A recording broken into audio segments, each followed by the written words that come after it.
Good afternoon, good morning, good evening, everybody. First one through the door I can see is Siobhan. Hi, welcome.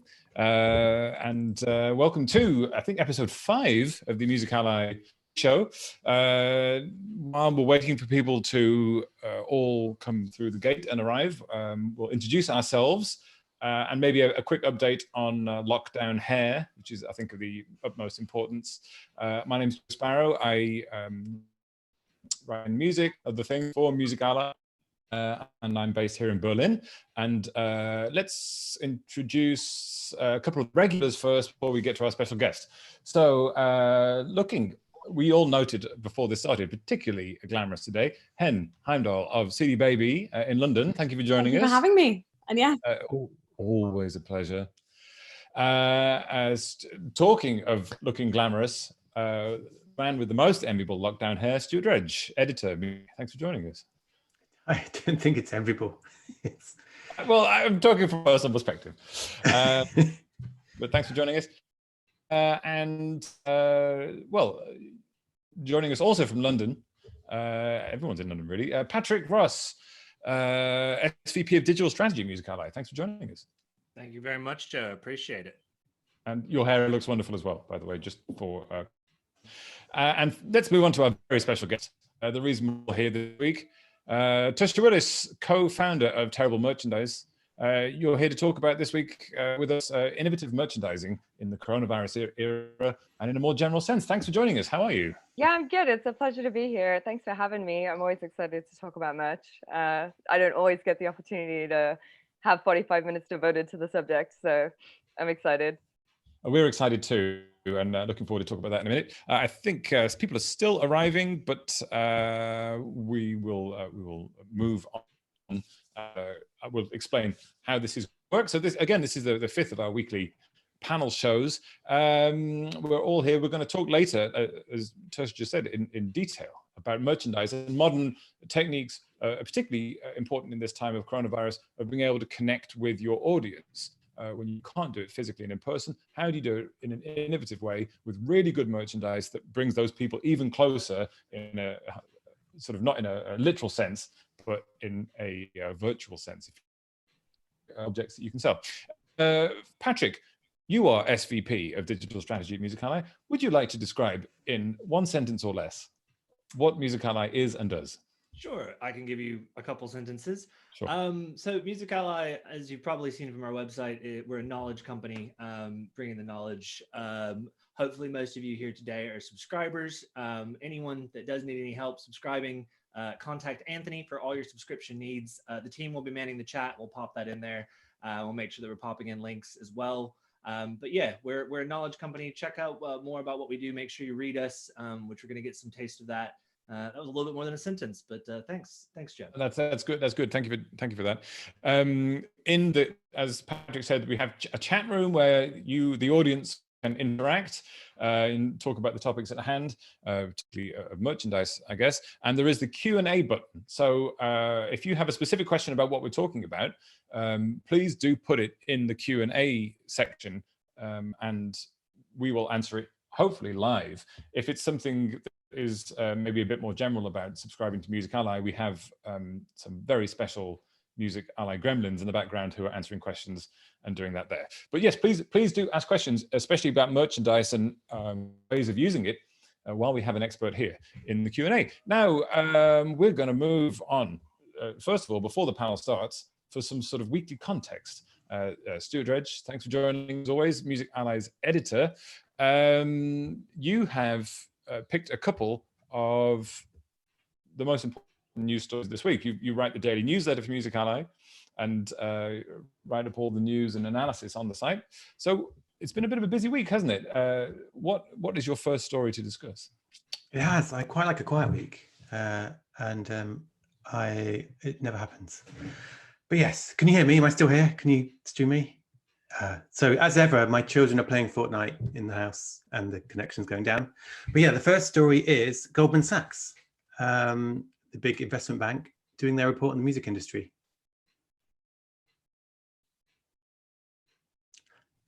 I think it's Joe who's gone. It's not me, is it? Yeah, you're still here. You were totally still here, Stu. Keep going. Oh yeah, I'm sorry. I think I'm dropping out there, but I'm back. Oh, I thought it was me then. Excellent. Hi. Okay. Yeah, Goldman Sachs. So basically, we are all going to be rich. We're going to be rich and famous in the music industry. I'm trying a new thing. Look at this. Special effects. Wow. So Goldman Sachs put out a report every so often about how big the music industry is going to be. And the latest one has bad news and good news in it. So the bad news is they reckon revenues will drop by 25% this year. Now that's for recorded music plus live plus publishing. So the whole music industry, not just recorded.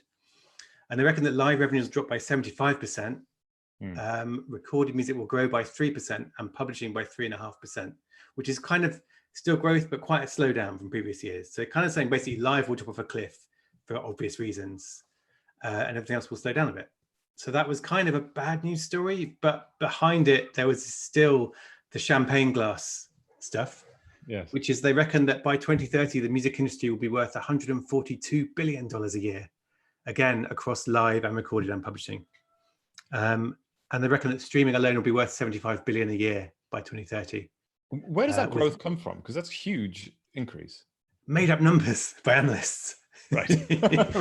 No, it's yeah, so it's basically the growth of streaming, the growth of streaming subscribers. So they reckon there'll be 1.2 billion paid music subscribers by 2030. And I think that the figure from the IFPI recently was about 341 million now. So it's not far off tripling by 2030, and that's where they think the money will come from. And they reckon streaming will be 86% of all the recorded music revenues by 2030. So it's kind of one of those things saying, yeah, things are in trouble this year, particularly in live, but they're going to bounce back, and we're all going to be rich by 2030.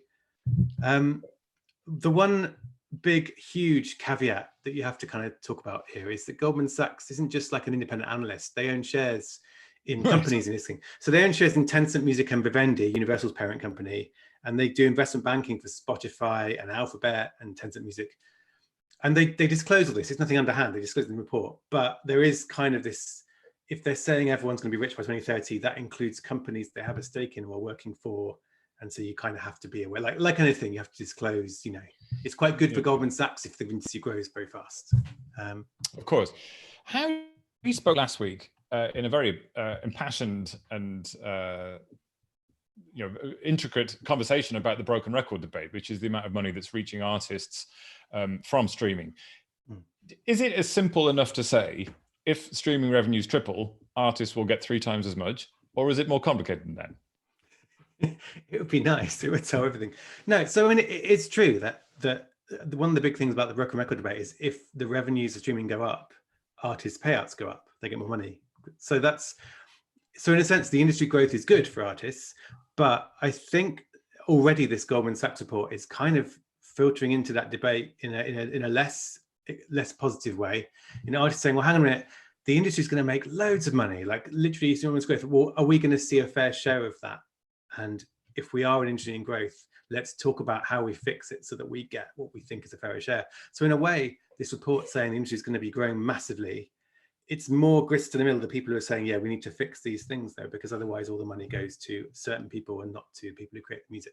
So yeah, so it's part of that debate, but yeah, it's certainly not, oh, everyone's going to be rich, we'll join in the champagne drinking. I think it's going to be, these figures will be quoted in that debate a lot by artists saying, well, come on then, let's sort this out.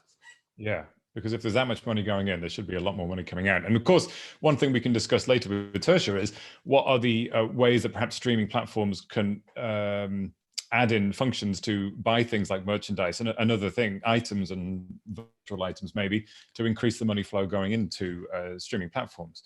Yeah, I mean, the other thing as well about the Goldman Sachs report is you can sort of question the numbers and say, well, they have interest in this, but these kind of figures floating about does help a lot of music companies in what they're doing. So whether you're trying to raise loads of money to buy a publishing catalog, whether you're like a small independent label trying to get a bank loan to set your business up, like these numbers out there possibly will help you, because you can say, look, this important investment bank says our industry is going to triple in value or double in value. So I'm in a market that's growing and that's why I should have this money to do a thing. So I think a lot of people will be able to use these figures to get money in, to get investment, and that is a good thing. So in that sense, that's kind of a positive thing, that the optimism from the financial community should help investment coming into the industry. Good. And speaking of giant money and massive inflation of figures, Mm. the big news this week is sort of not a non-music story, if you like, but it's definitely an important music story in another sense. Spotify signing Joe Rogan. Wow, there you are. There he is. Joe. Yeah, the Thinking Bros podcast, Joe Rogan. What does this mean? Well, it's quite interesting because all us British people have had to, a lot of us have had to go, who is Joe Rogan, to go and Google him, because he's a massive star in the US. He really is a big star, and he's got a global audience as well. He's not just a US star. But yeah, so he is, he was an ultimate fighting commentator at one point, and then he became a sports broadcaster and a podcaster, and he's built this podcast, which is an enormous hit on Apple Podcasts, on YouTube. It's not been on Spotify. He actually gave an interview a while ago and he said, I'm not on Spotify, it doesn't make sense. But yeah, so Spotify is paying somewhere north of $100 million. So the Wall Street Journal said more than $100 million. I saw some people saying, no, it's 200 million, to license his podcast exclusively. So they're not buying it, they're not buying him, they're just licensing it for multi-years, since how many years. And at the end of it, he can strike another deal or renew or get a little money. And it's the biggest single show deal they've done. Like, they've spent money on podcasting companies before it's bigger, but this is the biggest like single, we're going to shell out this money to have this show only on us. So from September, it will be on Spotify as well as everywhere else. But from the end of the year, you'll only be able to listen to his show on Spotify, although you'll be able to watch clips on YouTube. I mean, he is the biggest podcaster, and his YouTube audience is enormous, and his podcasting audience is enormous. What is this? And so in that sense, it's a reasonable investment, I guess, for Spotify. But what does it mean in a music sense? Because his shows are long, they're like 2 hours long. There's hundreds of them. He makes them every day. This is, for his huge audience, is going to eat into Spotify's music listening, right? Well, that's the thing that's already been talked about. So yeah, so it's weird because for Spotify, it had an immediate effect. So like when Spotify announced this deal, the same day its market cap, its valuation went up by $1 billion. And I believe by the end of the next day, Spotify was worth $4 billion more than it had been before it announced this show. So in a way, it spent $100 million and it's suddenly worth $4 billion more, which is quite good business. Like, I was trying to think, what could I say on this show announced that makes us worth $4 billion more? But there's very little really. Other than that, I'm not coming back next week, and then we'll see a spike. So that tells you what the markets think about Spotify's podcast push. Like, the financial markets love the idea of Spotify paying $100 million to get Joe Rogan exclusively. But yeah, from music people's point of view, I think some of you might have to jump in a minute because I think Joe may have frozen. For the market's point of view, from music point of view, it's kind of like, oh God, they're spending all this money on a podcaster. Podcasting is growing. Does this mean we're going to get less money eventually? And that's kind of a little well, not running sore. I think it's a thing that labels are quite sensitive about, podcasting into music. And so this was like another reminder, oh yeah, they're spending big money on podcasts.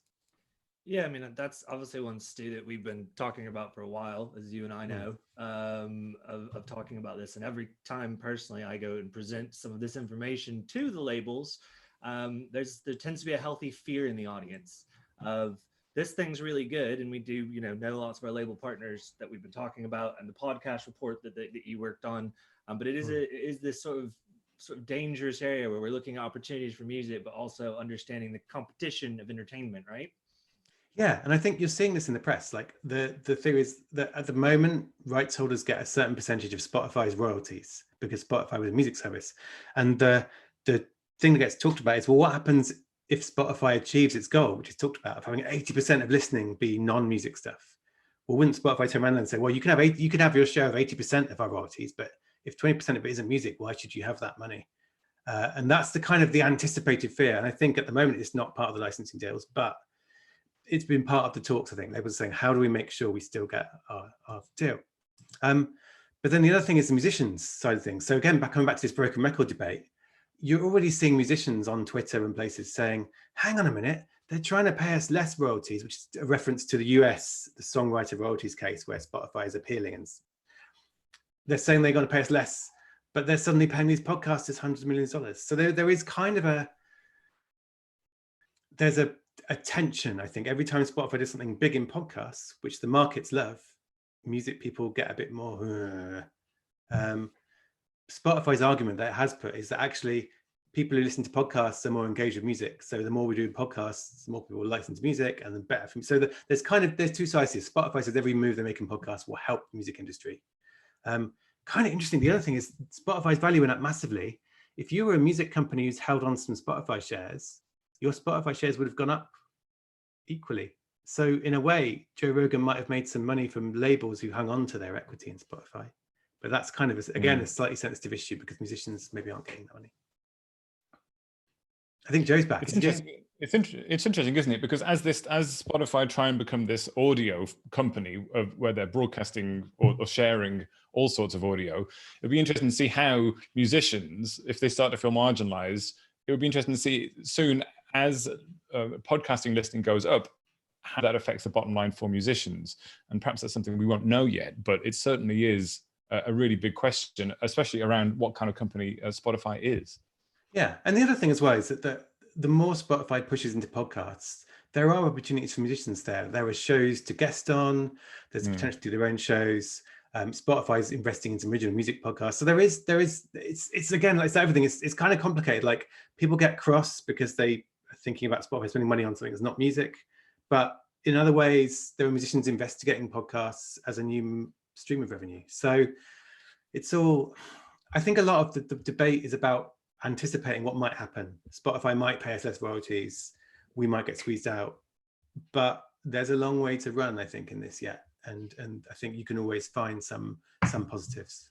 It's hard to say, isn't it? Because I mean, I can all make some assumptions of what perhaps our guests from last week, Tom Gray and Sammy Andrews, might say about it. But again, this is a very complex and developing market, isn't it? And you could also put, as an example, say with Apple Music, they invested very heavily in creating original radio content, what they call radio content, but it's not a million miles away from podcasting and having that sort of parallel stream alongside the music. And it seems to be something that people like there, although we don't know how many listeners they have for those things. Yeah. And it's kind of interesting. Like I was trying to think what would be the Spotify deal that involves paying $100 million to someone in music that sends their share price soaring by $4 billion. You know, I mean, that's maybe the case we need to make. Like, what is the kind of stuff that musicians can do that would help?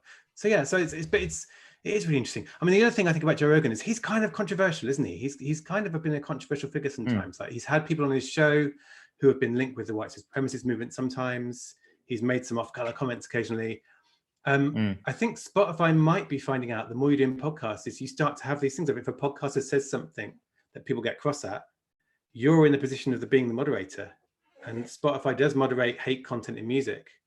Yeah. So it'd be interesting if Joe Rogan said, yeah, I want to have someone on who's like a white supremacist or I don't know, like that might be the interesting moment of, oh, wow, we invested loads of money in this and now maybe we have a disagreement over the content.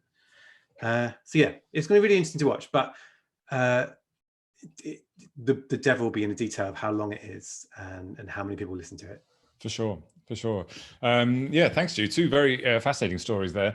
And if you enjoyed hearing Stu's very good analysis of just two of the week's big stories there, then of course make sure you signed up for Music Ally's weekly, daily newsletter and all the analysis that Music Ally puts out to the subscribers. So thanks very much, Stu. You're gonna hang around with Joe Rogan now and probably, I don't know, talk about whatever hallucinogenics he's interested into this week. I'm looking forward to this. As a person whose last two items of merchandise were a Chemical Brothers mug and a Courtney Barnett pair of socks, I'm a middle-class merchandise buyer, so I want to kind of see what's coming next for the kids. Yeah, I mean, you must be one of the key audiences, I would imagine. So yes, thanks, Stu, and great to see you, and see you next week, of course. Thank you. So Stu's going to leave us now, and that brings us on to the main event. Before we do get to Tersha and merchandise, next week, remarkably, we're joined by a superstar DJ, Martin Jensen, who has 12 million monthly listeners and nearly 1 billion plays on Spotify. He's been connecting with his audiences on a series of live streams in the last few weeks that generate millions of viewers each time. So he's going to be here to talk about connecting with audiences as a superstar or in his genre, and what to do and how to best connect with your audience. And part of that, I imagine, as Patrick is frantically running around in the background for some reason, is to do with the way of building up a close connection with your audience, and then selling merchandise to them, which brings us on to today's topic, which is that innovative merchandising in the coronavirus era. Now, Tersha, you are the co-founder and CEO of Terrible Merch, which is, of course, a great name for a merchandise company, because we are all obliged at this point to point out that your merchandise is not terrible. It is excellent. So that was a clever bit of thinking. Now, your company is one of the more modern merch companies that are making sort of innovative, artist-focused, high-quality merchandise as a deliberate strategy. And what we want to talk about is two things, really. How is that market changing we're always talking before and after coronavirus, but how has the market changed in recent years? What is merchandise these days, and what does it mean to artists and to fans? And the second part is, how can artists looking to build the connections with the fans today use merchandise in an innovative and good and effective way? So first of all, what is the state of play in merchandise? What have you seen? Well, and let's start with I guess the COVID update. Merchandise, in the first 3 weeks that it happened, we basically spent 3 weeks getting merchandise back from artists just dropping their tours and flying back to the US and getting back, and we were getting things, trying to get merch back from lockdowns, from touring. And we had this moment where we looked at it and we're like, okay, touring's gone. And touring may be gone for the next 18 months. It could be up to 5 years if we're really useless at finding a vaccine, which we can't put it past anyone that it could take that long, because that's the record of it. So everyone kind of went into like a bit of like, we all got a little shell shocked over it. And then we realized that there was this amazing opportunity that hasn't actually yet had its moment, which was e-commerce. And I think in a few weeks, everyone realized that e-commerce is actually something that hasn't been done right and has become really important. So the artists have actually started to build their online businesses and take them quite seriously, and have a good like eye on them. And I think people like Bandcamp have been responsible for that by having their first Friday of every month where they don't take any commissions, but also just artists realizing that the only way that they're going to be able to start a financial relationship with their fans is by having them purchase something. And the only way they can do that at the moment is merchandise. So we actually saw a huge commitment from artists to like making great products and making them in the right numbers and building an online presence and making that experience like a valuable one. But also being we curate our roster, so we're lucky enough to only work with great artists that are, that we pick. So we kind of have a different perspective on this, I guess, to other merchandise companies. But we saw a lot of artists just making a few products that were really, that they knew their fans really wanted, that they put a lot of care and time into, and that sold out pretty much instantly, because they weren't over making them, or they weren't trying to like flog old tour merch. They were making something that was really considerate, that they knew their fans could afford and that they would want. And so we've seen online kind of grow in like a really great way, and the focus being on merchandise rather than physical music, which for us is vital, because artists make more money on their merchandise than they do on physical music. So it's a great step for them building their businesses. And what is that like in relation to, let's say, before coronavirus, but in recent years? Merchandise has obviously been a really interesting and expanding area, especially for artists perhaps who are independent. What has it been like in the last few years then, that market, and what sort of trends have you seen? Well, I mean, live music kind of has been growing and growing massively right up until the point of the pandemic. So obviously merchandise is a huge part of that. Merchandise has become something that helps artists also chart in recent years. So you can see with the majors, they use merchandise to bundle things to help music chart, which doesn't always benefit the artist when it's bundled that way for releases. But live music has kind of been where it's at. There's an old-fashioned model of merchandise where mostly merchandise companies are making money from it and not actually the artists. So they'll get paid in advance and they won't really see any of their live music merchandise revenue, because it's on a royalty system that's rigged, as bad as record deals are. And yeah, but there's been a bigger focus on it at show, and the artists we work with have seen their merchandise sales steadily increase and kind of like surpass their physical music sales at shows. think about 65% of all like merchandise bought is now actual merch, or anything bought at show in the secondary sales kind of sector is now is actual merchandise rather than music. So it's become far more important than it used to be. And it is, it's the most, obviously at live, that's where fans make that emotional connection with the artist, and they're more encouraged to buy and shop. And we've seen artists become more aware of that as they aren't able to sell physical music. So as they're becoming more aware, and your proposition is that you're looking for high quality and thoughtful merchandise which connects with their fans. Can you give us some examples of what a good example of that might be in terms of finding the right thing for the right fans? I mean, so it varies.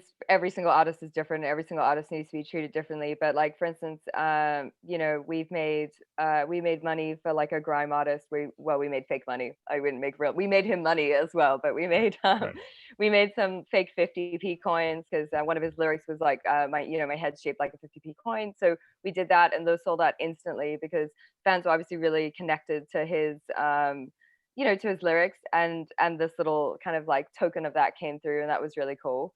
Otherwise, we've been doing there's like a great kind of thing of making high quality bad merch.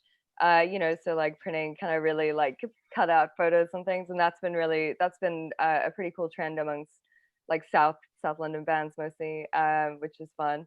The other exciting things we made recently is we made bucket hats for afros for one of our kind of more like one of our rap artists, and she was like, well, none of my fans can wear regular bucket hats because they have afros, so we cut out the top and made those. Right. And everything's made really high quality and is really relevant to the fans. It does vary artist to artist. Some artists are t-shirt fans, like they can sell tons of t-shirts, and others, they need something a little more exciting, like their own flavor of incense, because the drummer burns incense every night on stage on their drum set. So we'll make something like that. Right. So really atypical. Patrick, you have a burning question. Yeah. So one, I wanted to just to recognize that I was looking at the other day, what you said about artists actually helping to chart. I think the Selena Gomez example of Rare was like a really big one, and people can go away and read about that. But obviously having exclusive merchandise tied around did actually help that. But yeah, from the audience, we've got two kind of questions, just to be clear, Tersha, asking, when we're talking about merch, are we always talking about physical items? And do you ever consider digital goods? Or the question actually asks things like Patreon, obviously, which is a membership. I suppose that's kind of a different category. But do you ever consider anything outside of actual physical merch? Does that come into this realm?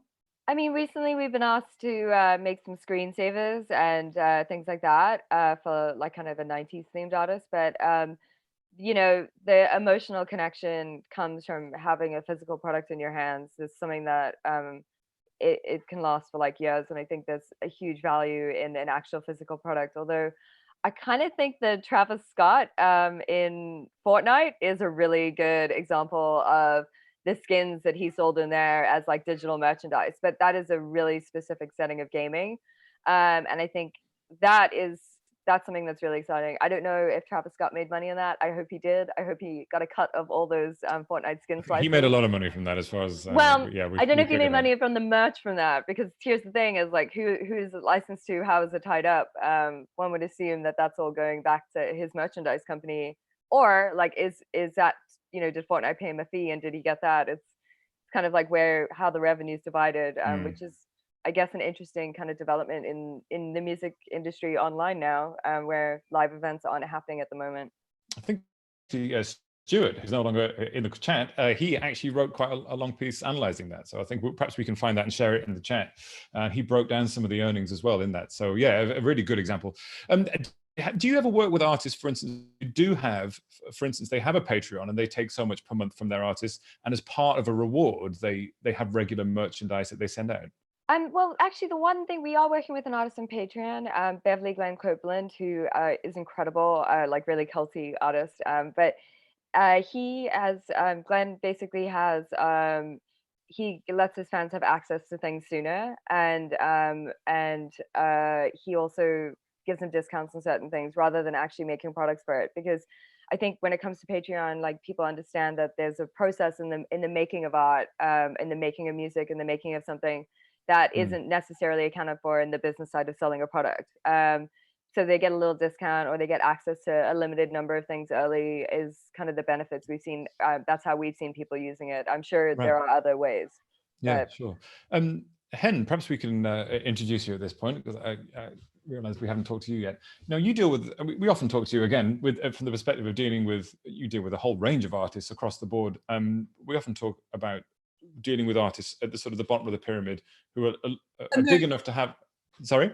Emerging, that's the nice word. Emerging, thank you, yes. Grassroots artists. They have an audience, but they're in that growth phase. They're looking for growth of audience. They're looking for the growth and the connection. They're looking to get bigger. What Tersha has identified immediately is that it's really important to understand your audience. How do you sort of? One question I hear a lot is, how do you do that? What's good advice for finding out and what they want? I mean, I guess at the beginning stages of your career, most of your live shows are going to be filled with your family members, your friends, your mother, and a couple of other mates that have been dragged along to the shows. And I think it's just about kind of spending a lot of time after the shows and talking to the people, the more and more people that come to your shows, and try to kind of identify what kind of characters they are. I think qualitative research like that can be really, really important. And then, you know, most emerging artists, maybe especially within the sort of guitar scene, will start off with one run of black t-shirts, a couple stickers, and maybe a tote bag or something, you know, and they'll see how it goes, if they sell out or if there's more interest for certain types of products. And I think fans are quite responsive when it comes to merch as well, you know. They're quite willing to share their opinions, especially at 11 o'clock in a pub after they've had 3 beers. Yeah. So drinking and talking is your general advice. Is that, yeah, good. And that's Tersha, then you're talking about inventive merchandise, you know, taking a hat and cutting the top out of it, or minting fake money, which is technically a crime, I guess. Absolutely, it's absolutely a crime. Do not do that good. at home. No, good. Come to us and we'll do it. Okay, good. That's good to hear. How is it difficult? Do you find it's to make those bold steps to go from thinking outside of the shirt and tote bag box? I mean, you know, we when we work with an artist, we work really closely with them, and we try to push them further out of that box if that's who their audience is. Now, you might just have a Six Music Dad audience who wants to buy a t-shirt, but you might also have, some really younger people who like can't actually afford a £20 t-shirt. So you need to like accommodate them with something that kind of gives them an access route into you and being able to like invest in you as an artist. It really does. Yeah, there's a lot of things that come into account with it. I think you have to consider, the artists, their fans. A lot of artists are strongly opinionated about their merchandise, and a lot really don't care. The one thing this pandemic has done has made artists care. So yeah, we'll if we think there's a great fit of a product that's a little out there and a little different, we'll suggest it, and maybe they'll take it and maybe they won't. I mean, normally I'll say that when we work with artists, they've come to us and we've kind of agreed to work together because they want something different to what everyone else is making. They don't want just another Gildan t-shirt with a print on it from, an online corporate merchandising company that they can upload an image to. Yeah. Patrick, can I ask a little question on this? Given last week's episode and talking about Broken Record and talking about streaming, there were some questions posed about, should we be using this as a time to help change and inform consumer behavior? And I should have my consumer behavior better than anyone's because I've worked in this, and we all should, right? And I had a band, one of my favorite bands, Starfucker. I saw that they canceled a 7-week tour.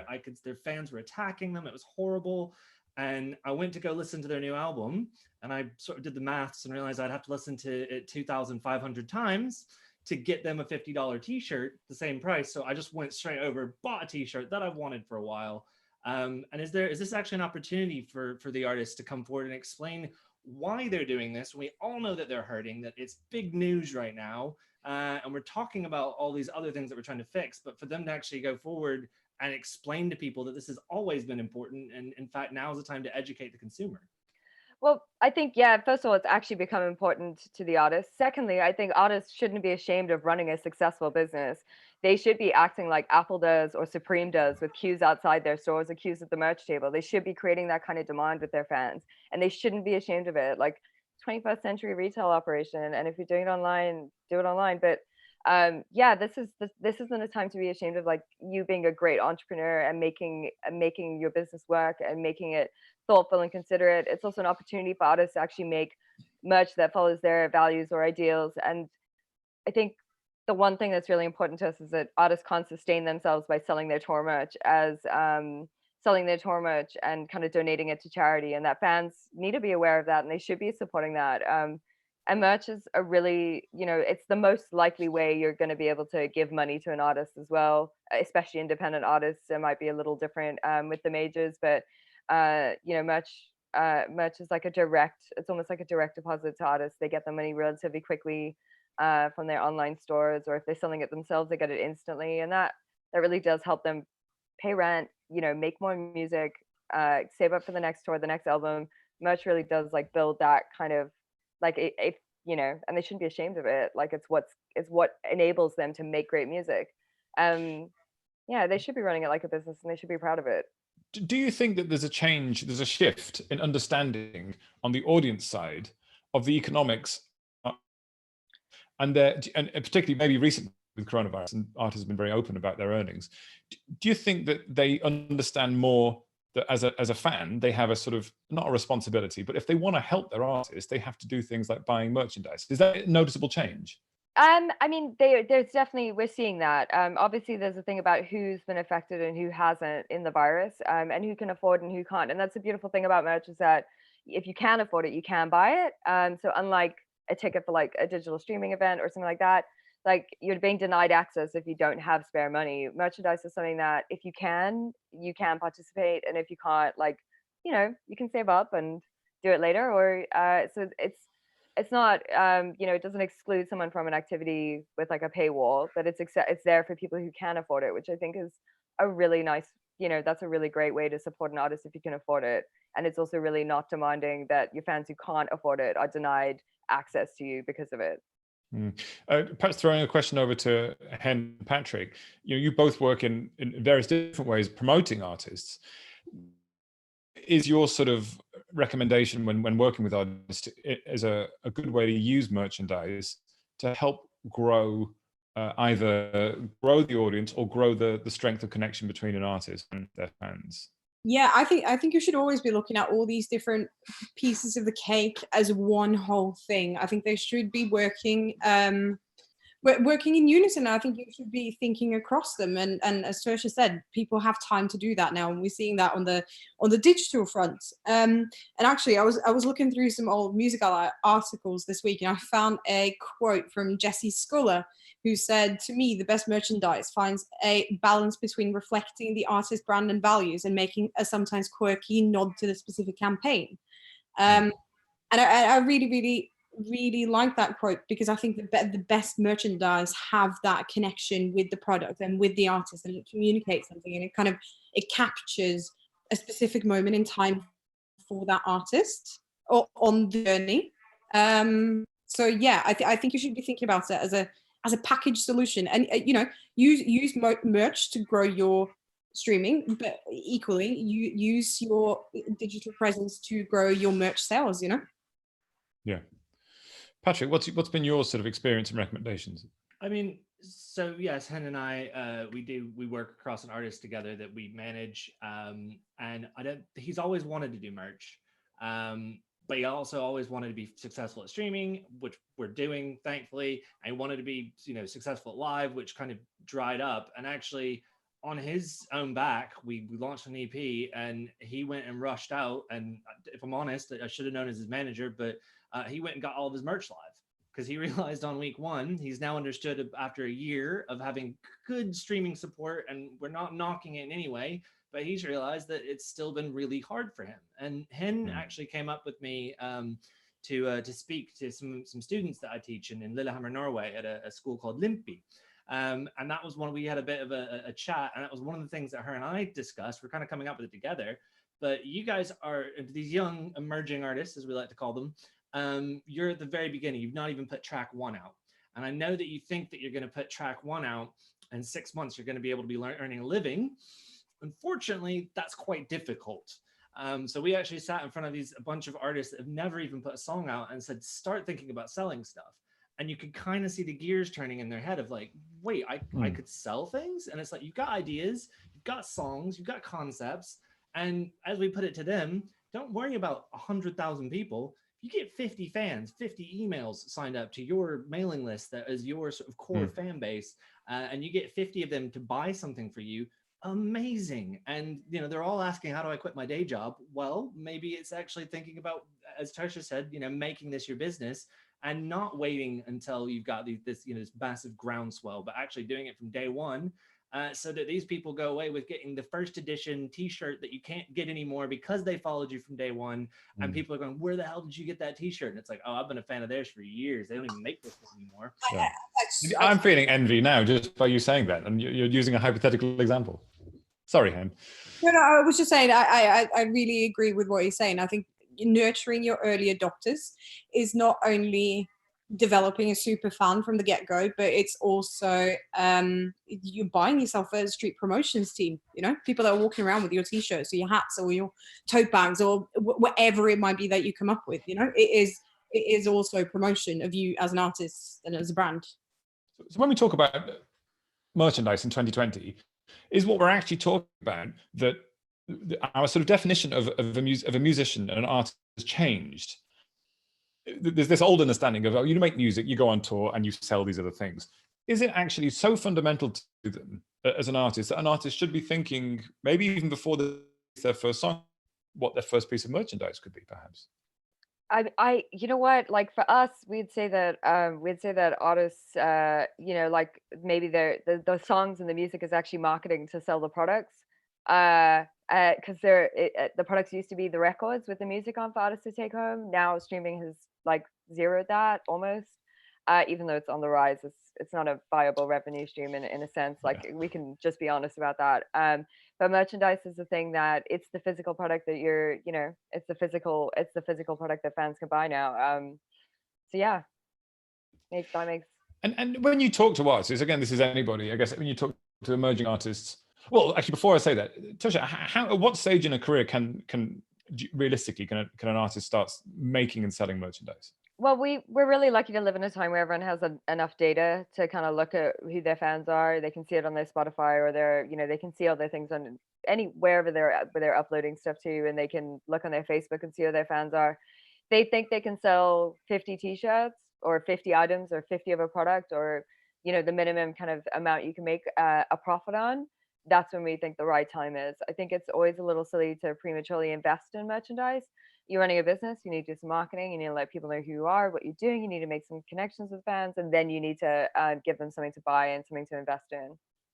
Right. And do you ever, I mean, this is a question for everybody really, I guess, but when you talk to an artist, maybe Patrick as well, what you were just saying, when you talk to artists at that stage and you say, hey, actually the thing you're selling is not music, how do they react to that? How do they feel about that? Oh no, artists hate that, but they hate it less now that COVID has happened. Now they're on board, but they did. An artist wants to be considered an artist, and they often don't look at themselves like a business. And again, that's just this thing of they are a business. The music business is called the music industry because it's about making money, and artists should be about that too. With that, especially the fact that we know where live is right now. I think a lot of artists, to what you've said there, they start out thinking that my product is my music. Maybe a year goes by before they realize that the current ecosystem isn't in a non-transactional. Their next thought is live, and obviously those two are connected with them of like, okay, I want to have it digital, and then but as I try to tell them about getting actually booking a venue, is that the venue is going to ask you, the promoter is going to ask you, what can you sell? And we already have to make them think about that, about what room they're going to play in and what can they comfortably draw in. It's about your draw, right? And you're trying to get a bigger draw. We know that, and they take that logical next step. But like you say, the idea of actually making a product, it seems like anathema to them until perhaps they've done a live circuit, realized how much work that is, and actually realize that the cash they make from the merch table each night, why am I not doing that? So maybe this is a really healthy time for artists to start thinking about that. And, to quote the wonderful KRS-One, artists have never been selling records, as KRS-One would put it to you in his wonderful song Health, Wealth, and Knowledge of Meself, which I'm sure you're going to go all listen to after this. But he points out the fact that records that used to, as he says, flip shop, end up in the thrift shop, as in you can get a 50-cent David Bowie or Bob Dylan record.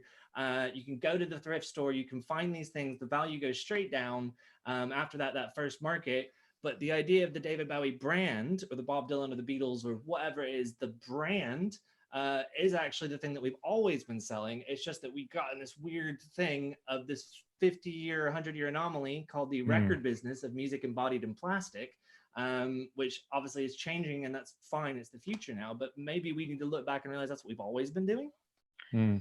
We've definitely, music has always been marketing. That's and record labels are marketing companies unless they've got a recording studio, which that's not really how it works anymore. So if we're looking at an era now, then to sort of summarize what we just said, where streaming is marketing for something else, you don't make a lot of money from it necessarily, and live is out of the picture. So one thing that a lot of artists have done in some form is switch to live streaming, whether it's playing a gig from their living room, or they're doing something on Twitch, or like Charlie XCX doing these Zoom calls. And Tersha, how would you recommend? First of all, there's a lot of to everybody debate around that in terms of, should you be doing that for free? Should you be charging people to watch these things? Do people want to pay to watch a live stream gig? But people do want to pay for merchandise. So what would be a good way, if you were doing some sort of live streaming activity, to include merchandise in that, to be able to sell that to the people who are watching and becoming fans because of it? It's kind of an interesting thing. You kind of like been on Instagram or in Facebook streaming stuff before for free, and then suddenly say to your fans like, I'm removing this and making you pay for it. I think it's a wild, irresponsible, and kind of disloyal thing to do, and a bad way to treat your fans. So yeah, I think the idea is that give the content away for free. I mean, you're practically doing that with streaming anyway, like any streaming. And get your most devoted fans to buy the merchandise, and making a new product for a specific event or a specific show is a really great way to do that. Making limited amounts that are relevant to your fans, giving them an opportunity to participate in something that happened once, making something specific for that event, I guess, is kind of like a tour t-shirt, or maybe re-releasing something if you're doing like a play of like an album that you've already made. If you do like playing that through somewhere, making merch for just that night with that album artwork kind of reinvented that can't be there anywhere else. It's a lot of creative ways to do that and participate in it. And there's also a lot of like economic, like, you can do pre-orders, so you don't have to guess what everyone wants to buy, and that can kind of save you on some things, as long as you can sell a certain amount. But I think merch is a really smart way to monetize that, and it's also not, isn't discriminating where people are being excluded because they can't afford a £5 or a £10 ticket, in the time of a pandemic. I was just wanted to ask the question from your experience, because I'd like to lie and say I know a lot more about merch and I'm really good at it. I would love to tell you that. But I'm pretty good at digital marketing. I'll give it that much. And I think we've had a big answer of, let's say, one of our favorite partners that gets picked on quite a lot for the value gap, being YouTube. And those that get picked on quite a lot often respond with, do you realize all the opportunities that we're giving you? And I just wanted to touch it from your experience. Where is the best purchasing experience? How do you feel about sort of integrated checkout that's coming on Instagram, or the ability to buy merch on YouTube that's available in the United States, or the ability to buy merch on Spotify? How powerful do you see taking the merch to the people on the platforms that they're at, in tandem with having your own shop that is its own location that you can send people to? Well, I think we know that merch bar on Spotify, for instance, doesn't quite work. Not a lot of sales go through, although it solves like a big problem. We're not seeing fans leave the platform, which Spotify doesn't want anyway. They want, going back to the first thing we had, the first kind of bit we spoke about at the beginning about Joe Rogan. The reason they want him is because he can keep people on the platform for 2 hours at a time without breaking a sweat. and that's what they want. And music doesn't always do that. So they don't encourage, like, platforms will never encourage you to leave the platform, because that their money is made by you spending time on it. So, you know, I think the best thing is to have a really good user experience, to make it really easy, to remove the obstacles in someone purchasing something, but not to focus. I think right now in this time, people are on their computers more. This is the first time in, like, maybe, I think in the last 3 years, that we've seen people not buying on mobile and buying from their computers right now, which is the balance shifted the other way, where it was like nearly 70% were buying all from mobile devices. It's now 70% are all buying from their desktop devices. So, you know, keeping the user experience really clean and easy to do, where they can pay on Apple Pay if they're paying on their mobiles, just making that process like ASOS does. You know, they make it super easy for you just to buy, just to make sure that there are no obstacles in the way. Putting things on live streaming links has yet to be seen if it works. It doesn't work in the current format, like on Spotify or, you know, on YouTube. We're not seeing like huge sales of things. Even YouTube is link out to another website to sell. Have you seen a massive increase in sales since the whole COVID thing? Because of like a digital distributor, we've just seen like a tidal wave of activity now that people have the time. So I just would assume that it would have been the same for merch platforms. We've seen a huge increase in fans like coming to buy merch, definitely. When new merch is released, we're not seeing fans like go for like old merch so much. They want new products, and they want to support artists in that way. Higher value items, or yeah, I mean, we're not seeing like it's not, the items haven't been cheaper. I think this is going to change as things go on, as we head into a recession. You know, I think we're gonna have to be more we're gonna have to be a little more inventive, and kind of a little more like, you know, careful about our price points, so that we're inclusive of everyone, and everyone can kind of access it and support an artist in a financial way, without breaking the bank on whatever that means for them. And that's kind of a global phenomenon we're going to have to deal with. We're probably a little luckier in Europe than, let's say, the US will be at the end of this. But yeah, there's been an increase in online sales for sure, but it's nothing compared to what an artist would sell it live. Just we have to say that most transactions for merchandise always happened at a live show, and it'll never be quite like that. But we are hopeful that'll come back. With regard to that, then, Tersha, I mean, oh, sorry, go on. Yes, Patrick, please. Yes. Chat, which everybody probably is seeing, but obviously when this gets broadcast back. But Music Glue stat, thank you, Jesse Schiller, saying, and that have been saying, that there's been a 250% increase year on year. So this is pre-COVID. This is just generally increase on merch coming from our friends at Music Glue. So that's an interesting stat. Yeah, I mean, it is. I mean, you know, merchandise is there to be bought. People want to engage with it. They don't have record players. They don't have cassettes. You know, like I mean, I have a record player, but like different times, right? Yeah. See, this says something about our age, Patrick. Though this is not my house, actually. That's not my record player. Ha. It's just a backdrop. He doesn't live inside at all. It's you're inside. You guys, you've swapped. You're actually inside a Music Glue white box, aren't you? That's right. That's right. You know how he's really into. You know, he's such a marketing expert. He can make himself like he's anywhere. Oh, that's brilliant. I want that. I want that. It's like a special power. But yeah, there's definitely been an increase online. But live is where we were seeing most of the sales, and live is where artists made the most money if it was done efficiently, and if obviously they weren't signed into any kind of like advanced deal or like 20% deal with you know, with the merchandise company, which, you know, you guys can look into how we work. We don't work like that. We're all about artists making really profitable businesses, because then we'll see them come back and then we can make money from it. So, you know, their success is our success kind of thing. But yeah, live is where it's at, and we've seen online increase. Although as soon as the pandemic kind of hit, we saw online fall off 30%, which I think was just a big shock to everyone. The whole situation was a big shock to everyone. So we've lost Joe, haven't we? Yep, but that's all right. We can carry on. He's always here with us in spirit. I'm really interested about that, like the higher end market of merchandising, like the, you know, the super fan bundles, the multiple £100 or thousands of quid, because obviously you wouldn't sell that necessarily at a gig, right? You wouldn't be carrying around boxes, like £700 boxes of whatever. So have those kind of sales remained relatively stable, gone up or down, or? Oh, I don't know actually. We don't. I mean, when we've made really special products for people, that are like for super fans in that way, it's been part of an album campaign or a release or a re-release schedule. So I don't know if that's something we can kind of comment on directly in that sense. But I would assume those would be better off online. I don't think anyone wants to carry home a really valuable piece of merchandise after a gig. I mean, we have people that don't want to carry posters home after a gig, so you know. We got Joe back. Oh, he's I'm back. back. Yeah, sorry. Obviously, someone in my building is streaming a lot of very high definition. I'm assuming pornography at this time in the afternoon, and it keeps cutting out. It's not me though, folks. I don't know if you've covered this, Patrick, but there's a question in the chat which perhaps I'll bring into the conversation.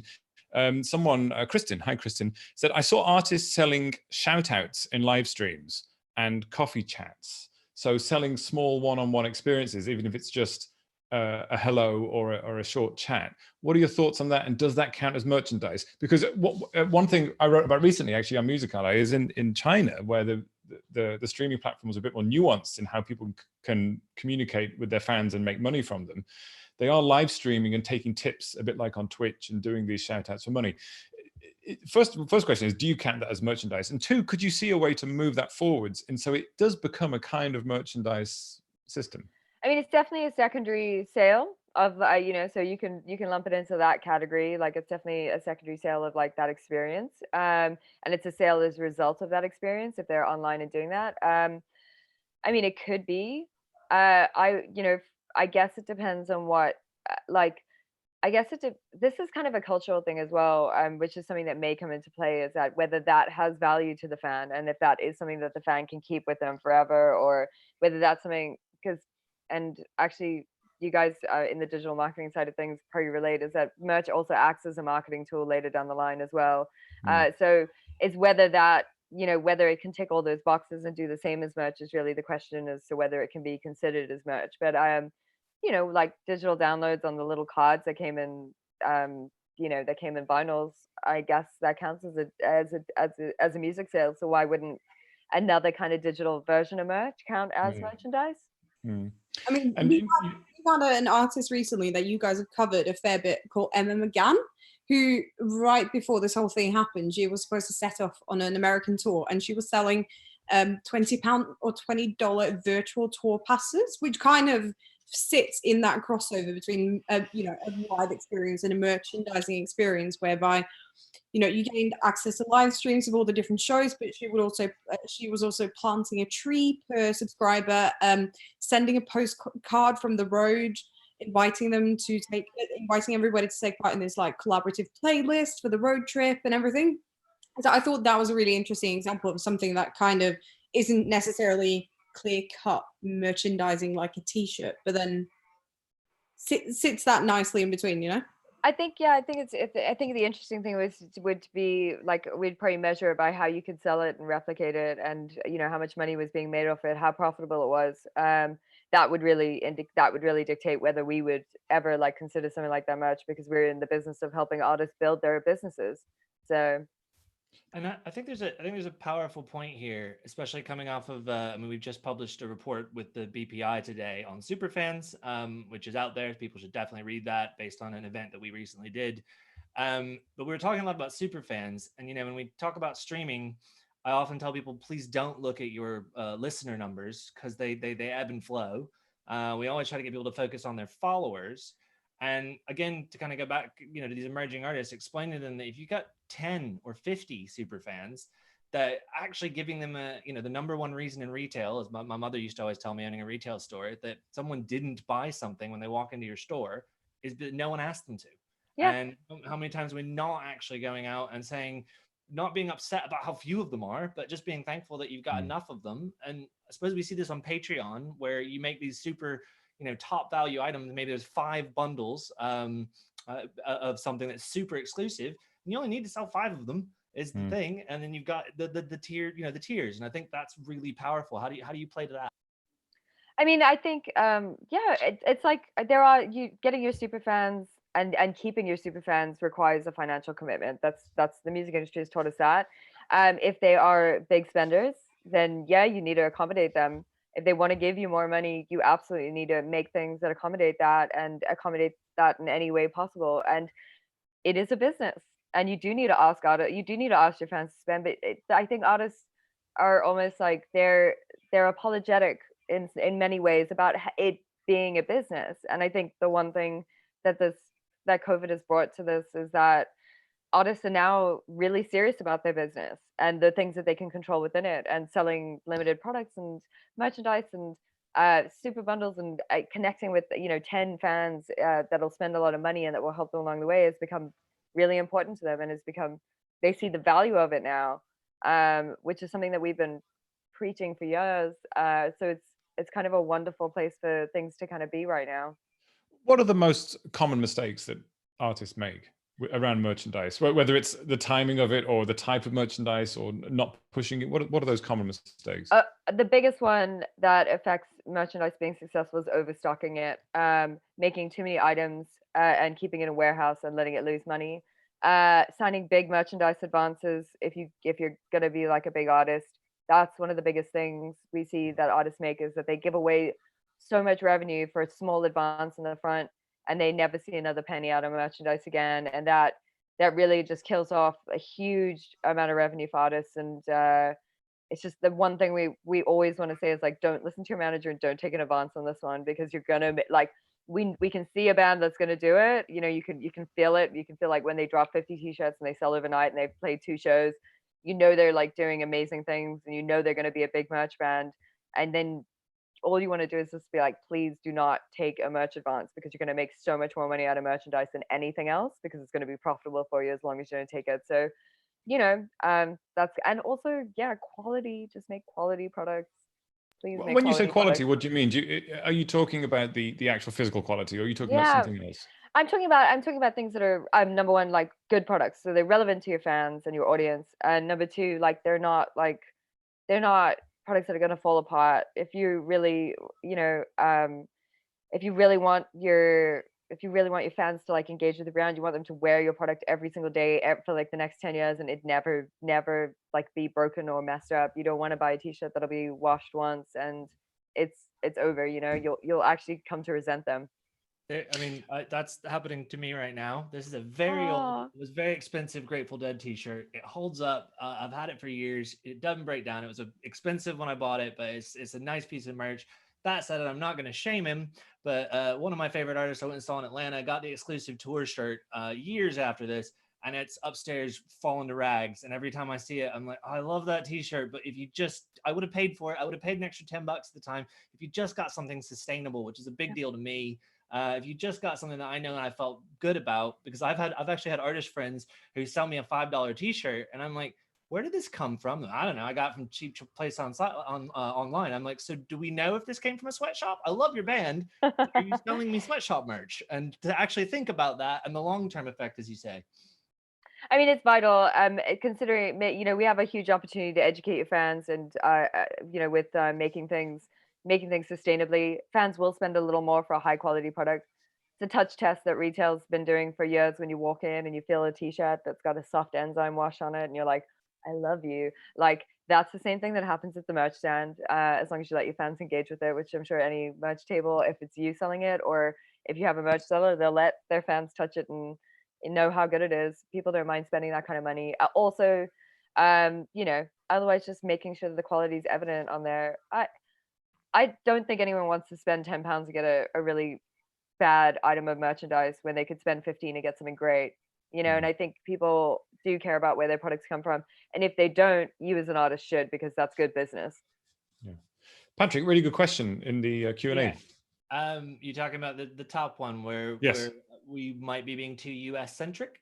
We've been told, for all of us that are none of us based in the United States, and one of us only half American. But Tersha, are you looking across the globe when we talk about this? And is there? I'm talking about mostly the UK, to be honest.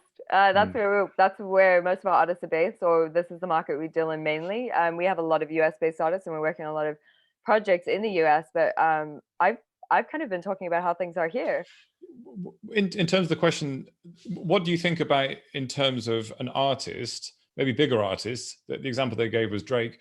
you create merchandise for yourself to sell under your brand as an artist, or creating a separate brand that goes alongside you? I mean, you can do either or. I would say that I would say it depends on your power of marketing at that point. I wouldn't create a brand. I would capitalize on the first business first. I do think these are all the things that would help an artist grow a successful business. Is that maybe starting a different brand right away isn't the smart move. Maybe you need to grow your first primary business first before you open up like a little subgenre of it. It also kind of depends on the dynamics within a band, right? Because that's always very complicated. Not everyone's a full band member, or not everyone has an interest in the business of merchandise. So And I think there's an important note here, just to be devil's advocate, and to go the artist that we work with, Ruben Donson, his merch is actually Passion People's Club, which is his label name that he puts. We go through CD Baby, but it's his label name. And his whole idea, because he's a producer and a songwriter and an artist, is that he's starting from the beginning to try to get people to get name recognition about what is Passion People's Club. Well, right now it's the thing that he types in when he distributes his releases. He's now got merch. The idea is to grow it so that, and I think this is really important for a lot of artists. And when we say artists, let's also talk about songwriters and producers, that if you can actually take a bit of the weight off of your artist project, and actually balance it out a little bit. And I think he's actually quite clever that he's spreading out Passion People's Club. So eventually, when this label that sort of, well, once we've got a roster and he's actually bringing production people through, we've maybe laid some groundwork for actually having a brand where people start recognizing it. So there's I can see both sides to that. And it creates a bit of curiosity around the whole brand as well. Seeing Ruben Daunton on a t-shirt, you're going to assume that it's an artist, whereas a Passion People's Club brand might make you more inclined to look up the brand and become familiar with it. Maybe. I think always building it. I think because we're dealing with he's building a business, which is everything you want, right? He's not just doing one thing; he's doing many things, and he's given it a name, which I think is exactly the right way to treat it. And not all artists treat their, not all artists are doing all those things. And where they are, give it a name and run it like a business, and give it the room to grow. Before we wrap up, there's a question that's popped up in the chat, which perhaps leads us into the end part, which I was going to say, what is next? Kristen has said they're working in the USA dealing with global artists, and said that we're saying that it's a marketing tool, but also an income stream, merchandise. In today's climate, they're saying that hearing that meaningful engagement is the name of the game. Will there be a shift in how these adjunct offerings like merchandise will be tracked in the future for sales if engagement is the sort of online name of the game at the moment? I mean, I guess in a way this comes back to like the Billboard, like if we're going to talk about the US now, Billboard is looking at how to make a merchandise chart and how that can chart. So I think, there's, I don't know if online, I don't know if we're classifying sales and merch as online engagement or not, but I think there is, the future definitely looks to be set to gears, like as if it's geared towards physical products that aren't music related. And online engagement, I mean, if you're in the business of kind of being like growing an audience online, if you're want to be an influencer in that sense, then maybe that counts as something. But I kind of feel like the verified social media tags do that for online engagement. Okay. And in terms of the future then, we've spoken a lot about artists sort of transitioning away from being just musicians to being a sort of a brand, a creative brand, making not just music creatively, but communicating with their audience creatively in a bunch of different ways through merchandise, but also through perhaps live streaming and things like that. We're talking about, you've mentioned, Tersha, that a lot of sales go through live, but we don't know when that's coming back realistically. Do you think that in the meantime, or even beyond that, what we're looking at, what is the future in your opinion? And are we potentially looking at a shift in these sales will probably perhaps increase online and people will find new ways to do this? And how will that happen? I mean, there's, they're selling alongside live events or one-time events. There's selling merchandise there, but nothing will ever replace the emotional connection fans have or make with you at a show. And I think it will be back. I think this is an opportunity to build a business out further online, and it gives everyone the time to actually devote their time to doing it, whereas they may have been rushing to, go to festivals and get bookings in and go on tours, and because it's a great way to market yourself and also get new fans and make money selling merchandise. But yeah, I think the future is definitely going to grow itself out in a bit more of an e-commerce way. E-commerce has kind of never really had its day, and it's about time it did. But live music will be back. I don't think as humans we could live without that. I think that's something we've had from the very beginning of time when we sat in drum circles. And so I don't think I think the live music experience will become, what artists need to do is again run it like a better business, make it more efficient, make it profitable, and do everything you can to make it that. So I see the future of it as artists hopefully taking back more control of their businesses and growing it online.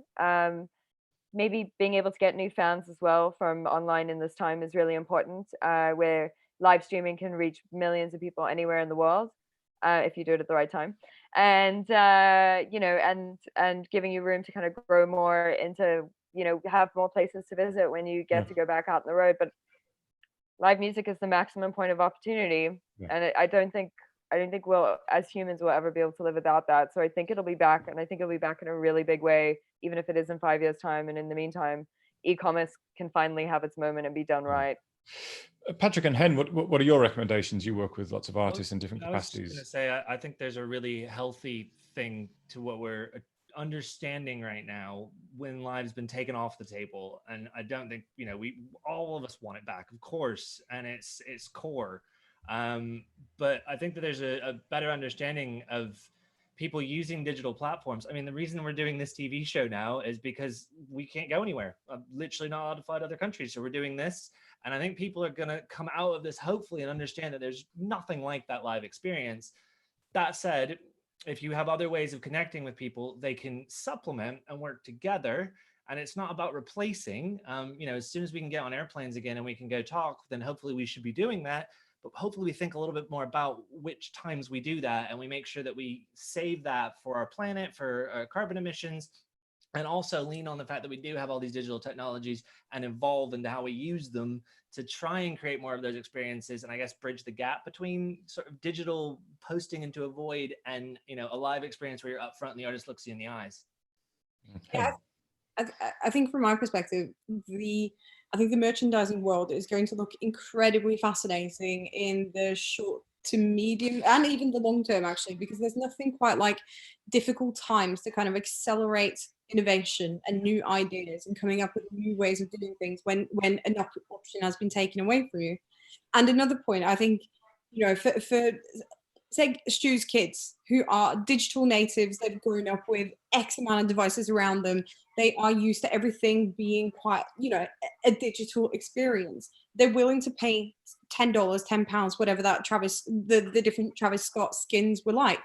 And I think it's going to be really interesting to see what the developments are going to be within that space when they're not kids that have grown up going to gigs and buying t-shirts. They're kids that have grown up playing video games and buying skins to represent their fandom. And I think the merchandising space is going to look very, very interesting in the coming years. Fascinating. And one of the things that actually I wrote about recently on Music Ally was an American startup who are making limited edition virtual items, if you like. So like a trading card, if you like, of saying I was at this gig in this year, so you can look back and prove you were at Ed Sheeran's one of the first 10 gigs, those kind of things. And then that little badge can live on Instagram, go on Spotify, can go everywhere and follow you around online and show you're the super fan. I think those things might be a really interesting place to look at, and that is merchandise, right? I mean, it's not so physical, but this is why Facebook has launched things like identifying top fans. People like having those have being part of the kind of tribalism around an artist and being early adopters.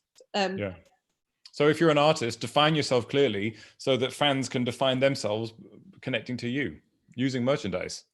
Yeah. I mean, we're advocates of merchandise. Make those financial relationships with fans last and stick, and worthwhile.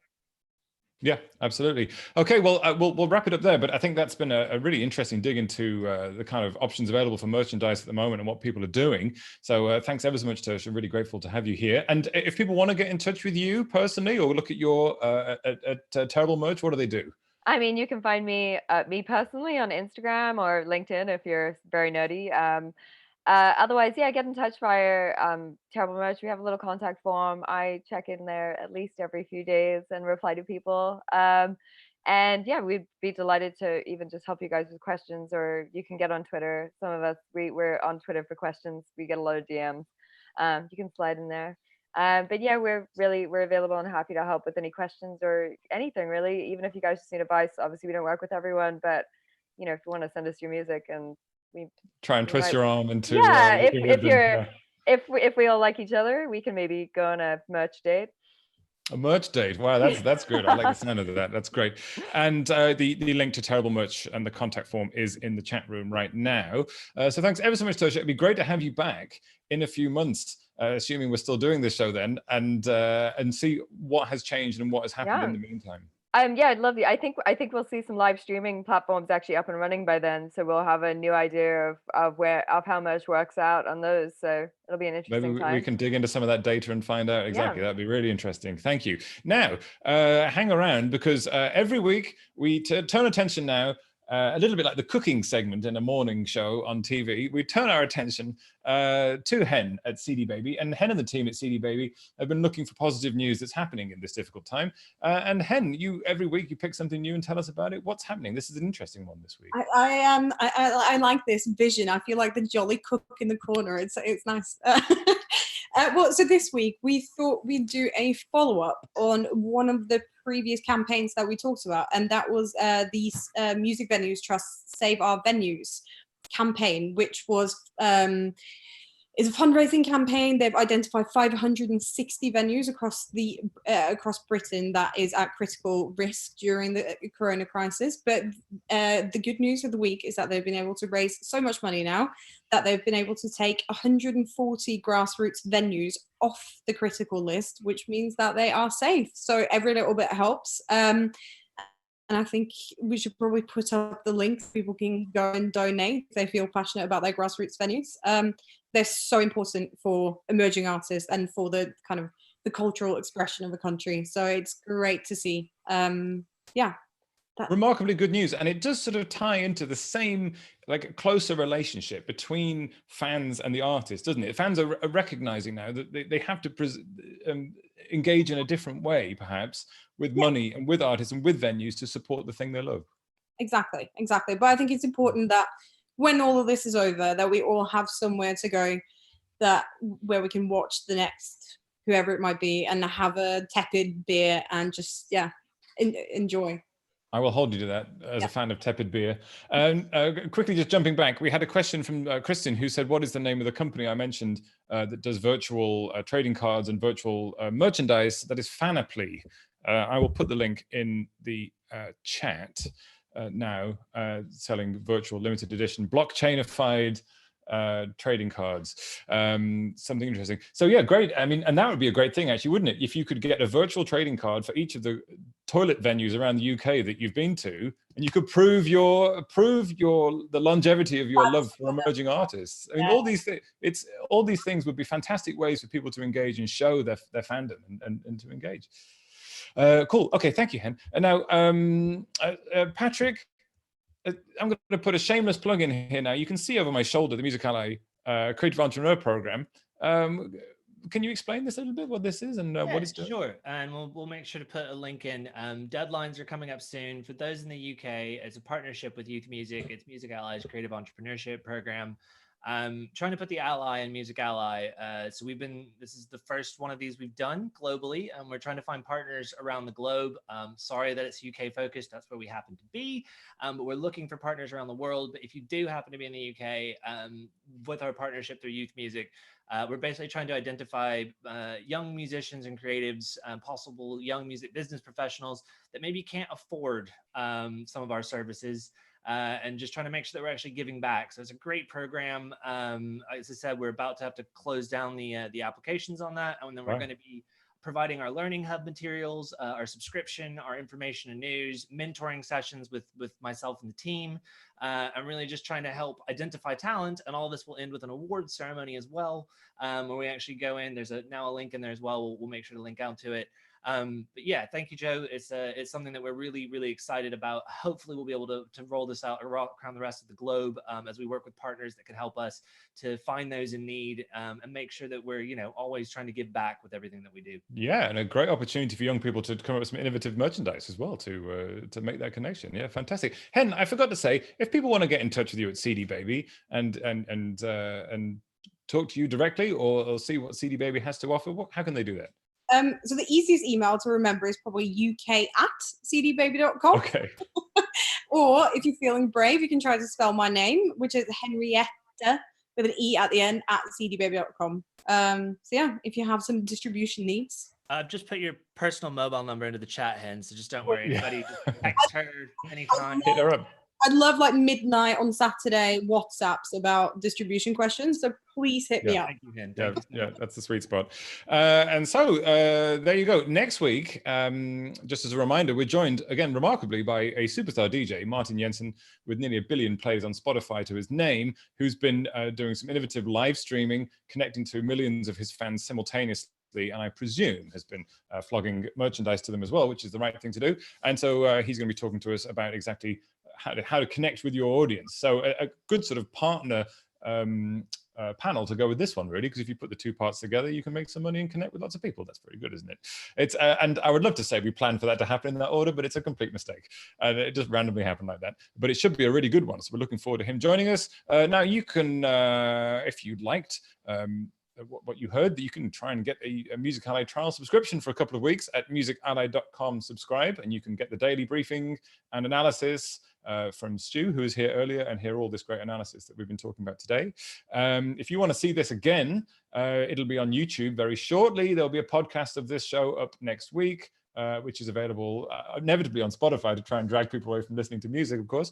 And you can follow Music Ally all over the place, including Twitter at Music Ally, Facebook at Music Ally FB. And again, it's in chat, but please do email Anthony@musically.com. So thank you very much for joining us. Have we got our licensing deal with Spotify yet for the podcast, or we'll talk about that after? We can talk about that, but Okay. I want some heavy monetization and maybe some merch to flog on this as well. I want to really maximize the potential of that. We'll all be wearing our own Music Ally TV t-shirts next week, hopefully. Tersha, I don't know. Yeah. Look, I mean, if you want to make merch that you love and you love enough to wear, then you're hitting a sweet spot already. So Fabulous. we can talk. Let's We get can some merch made. Yeah. leverage that brand into some nice soft t-shirts. Yeah, I mean, I love you guys. The Music Ally thing is, you guys are one of my favorites. We always enjoy talking to you. It's been a pleasure. It's been a pleasure. So thank you, Tersha. But we're very, very grateful for you joining us, and really hoping to have you back. I'll be in the back. future to see how things are going. Great. Anytime. We can't keep you away. Good. Yeah. Okay. And as always, Hen, it's been an enormous pleasure having you here and your input. Thank you as always. Patrick, in the Grateful Dead t-shirt, is much loved. It's been a pleasure. Thank you, Joe. Thank you, Joe, as always, for powering through this and being the host. I'm going to go now and find my neighbor who has been cannibalizing all the internet, and I'm going to go and murder them and or tell them not to use it on Fridays at this time for future reference. Invite them to the Zoom call, Joe. That's a better idea, isn't it? There you go. That's how you do it. You invite them to the party. And I'll sell them something. That's the mindset of a marketing merchandiser there. There you go. So thank you, Tersha. You can take 10%.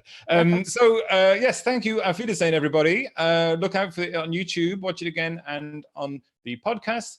Thanks for joining us. This has been Music Ally TV, and see you soon. Goodbye. Bye.